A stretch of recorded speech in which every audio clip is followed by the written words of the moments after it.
Hey guys, welcome back to the Double D Ranch.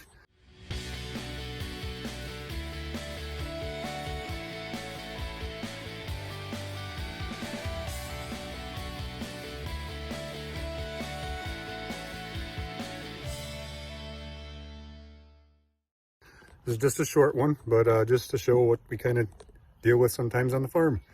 I got on the tractor this morning and I was cleaning out the horse pasture, trying to scoop up some of the stuff left over from the winter, and just trying to get it clean because it's kind of mucky and gross looking. So anyway, I had the tractor out there. I was scooping poop and blew a hydraulic line. So it's only like a 5-year-old tractor.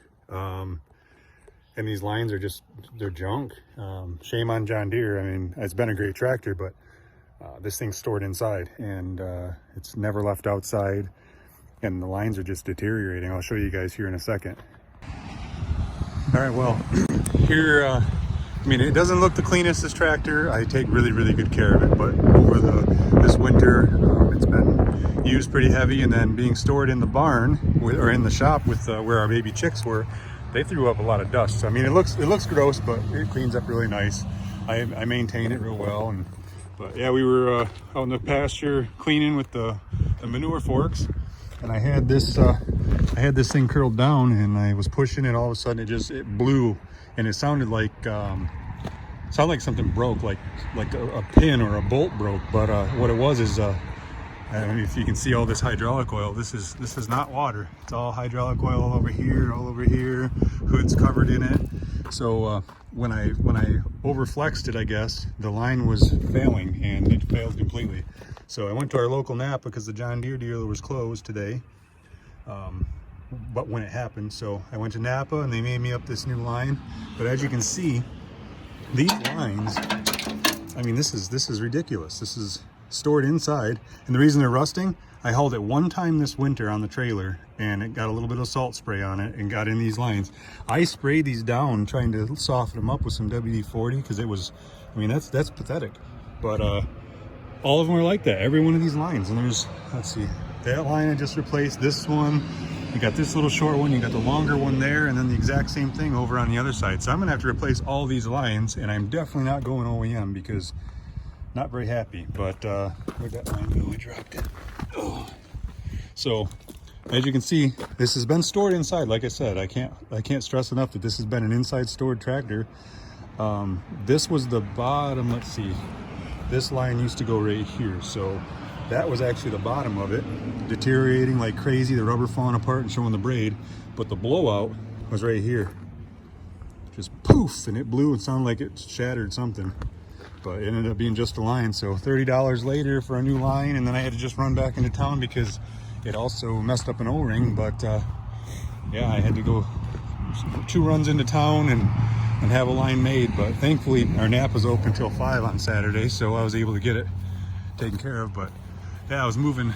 I mean, the feeder used to be right there, kind of to the right of where Belle's standing, and I wanted to clean all that stuff up, and I got it over in a pile over there by the donkey. And that's going to go, eventually it's going to go into a compost pile outside of the pasture, and then that'll end up in the garden. But yeah, so that was a project. It turned into 2 hours of running around and trying to get things squared away. But on a positive note to that, I mean, since I was in town, I had placed an order last week, or a week and a half, 2 weeks ago actually, for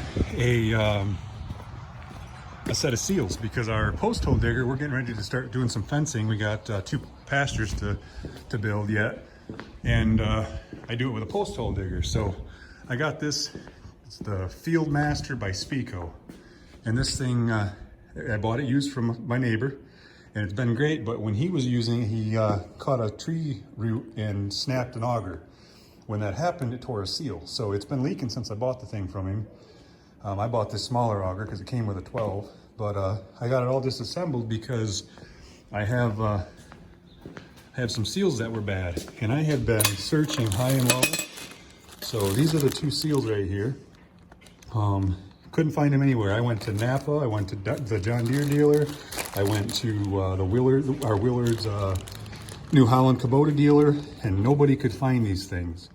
So on my trip back to Napa, I gave them all my measurements that I have here, the ID and OD for both. And Napa ordered me something that was fairly close. They thought it was as close as they could get. So I went there today to get them a hydraulic line made, and the seals were in. So I picked those up too. So they're much better quality. They actually have a metal ring instead of all plastic and rubber and junk. And this is the one that was actually leaking. This is the PTO shaft, input shaft, and it was leaking around there, and just every time I'd use it, I'd lose, you know, a quart of gear oil, and it was just a mess. And then while I had it apart, I thought, well, I might as well replace that one too. So again, that one's a nice new seal. And they were a little bit snug, but with a little bit of lube on the shaft, I was able to slide them over. I got to retorque these down. I put some gasket sealer around here because the old gasket that was there was destroyed, and I wasn't even gonna, if I couldn't find the dang bearings, I wasn't gonna find a gasket for sure. Or I'm sorry, not bearings, seals. So I just used some of this ultra black, safe for oil applications, and put some on there. Anyway, I got them finger tight. Gonna let it set for about an hour, and I'll retorque them down, and then I can start reassembling the thing.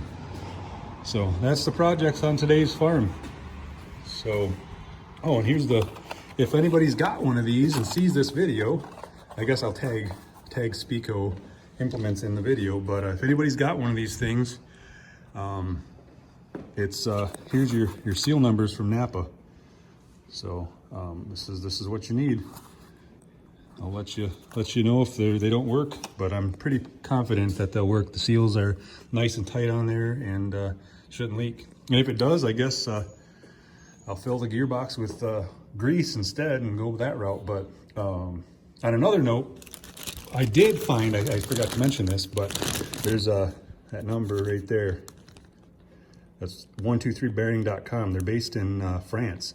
But I called that number and talked with a really nice gentleman that knew his stuff. And they couldn't get me the big seal, but they could get me the small seal, the troublemaker that was leaking. So I did order it. Who knows when it's going to be here. I guess I'll have an extra seal now. I didn't know if these were going to work when I ordered them from Napa. So I got a new seal coming from France. It only cost me 35 bucks shipped here to the US, but which is kind of stinky because these seals from Napa, the seals from Napa, they cost, both of these were 20 bucks together. So I paid $35 to have it shipped from France, but I do have an extra one, I guess, now. And if this one starts to leak, I can pull it out and put the proper one in there. But anyway, that's what we got going on. So now I just get to reassemble it, and then we'll start doing my fencing.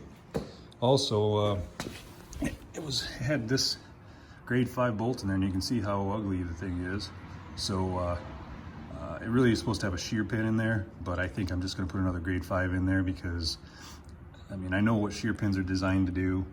Supposed to shear off when you get into something dangerous or too tough for the thing, and it'll shear the pin instead of destroy something. But I've had a lot of experience with shear pins breaking over stupid little stuff, and if you don't keep a ton of them on hand, it's kind of a pain.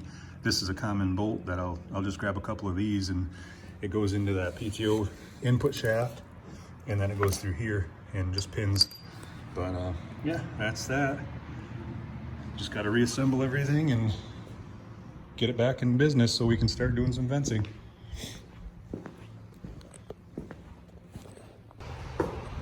One more note. You know, I was telling you about the Speco brand. Their aftermarket, or not even aftermarket, their tech support is garbage. I guess the company's been bought out a few different times, and now you can't get parts for them. So, you know, hard enough getting a seal. But when I asked them about the seals, they said, well, there used to be a seal kit that was offered, but we discontinued it. So, I mean, I guess you can search the number online and see if you can find that seal kit. Well, that was no go. Couldn't find it anywhere. Their fix for it, though, was we can sell you a whole new gearbox. Well, if you buy that Speco brand postal auger, I think they sell them at like Rural King and a few other places, but if you buy that, the whole thing is only like 1,200 bucks. I don't have that into it because I bought it used from a neighbor friend, and bought 2 implements from him, my box blade or landscape box blade, and then the auger. But yeah, I'm not gonna go spend I think it was $375 for that gearbox when there's nothing wrong with it. The gears in it are perfect. no noises. Well, right now it's got no lube in it, but no noises. Everything's straight and nice. So yeah, I'm gonna go spend $375 on a gearbox for this auger instead of search out the seals. Just nonsense. I guess, you know, you buy cheap and you get cheap. So future, if I was going to buy a new implement, it definitely wouldn't be that brand. I'd probably go with something that John Deere sells that has aftermarket support or part support, or I would you know, get something that obviously has parts available, because it's just nonsense. I've been searching for probably about 3-4 weeks trying to get this thing back in business, so it took that long to finally get some seals. So that's it. You guys have a good day. It's a beautiful day here, Saturday in northern Michigan. Nice and sunny, not too cold. It's actually pretty warm. Probably do well, she's wearing t-shirt. But yeah, it's a good Saturday. We got some chores we're gonna get done. I gotta disbud 2 more of our baby goats. Always hate doing that. I did a ton of them last time, but now we've got 2 that were born, and they're actually overdue, but they're small enough that it'll be simple to do. But so I gotta disbud some goats, and let's see what else. I'm gonna finish cleaning that pasture. I want to till up the gardens. We're relocating our main garden this year to the front where it's easy to reach with a hose. The one that we have out back, you have to shuttle water by buckets or totes, so it's just a pain. But I'm gonna move it up front into the middle of our front yard, and we'll be able to water from our hydrant that we have. And then the pumpkin patch, which is down, I just showed a second ago, that's down there on the hill. That one we will have to shuttle some water to, but that's not a big deal. I got plans for that.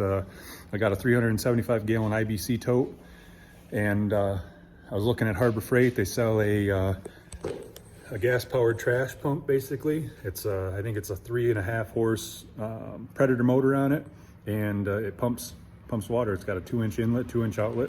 So I think what I'll do is I'll build a little trailer, mount that IBC tote on there.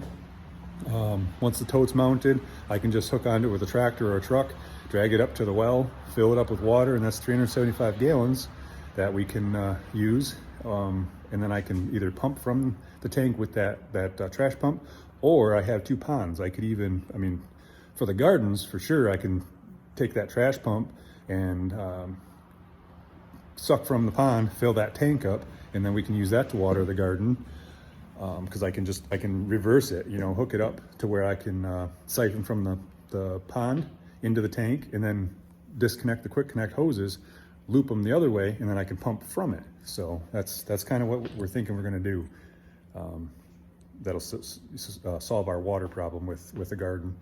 And then this summer, hopefully, I wanted to have it done this spring, but it's not looking too well because I got a lot of fencing to do and other projects to get done. But I want to dig up, trench from our well all the way out to both barns, and have frost-free hydrants buried at each location. Probably put one inside the barn where the goats are, and then put another one out so we can water the horses and not have to shuttle. Because right now we shuttle water, and it isn't the most convenient thing, especially in the winter. But here in northern Michigan, our frost goes 4 feet, so we gotta bury like 5 feet deep with these lines, using those hard plastic like irrigation lines, like I think it's 1.5 inches or 1.75 inches. So I'll tie into my well house, and then bury that low, so that way the frost doesn't drive in and freeze them up, because that would be a nightmare too.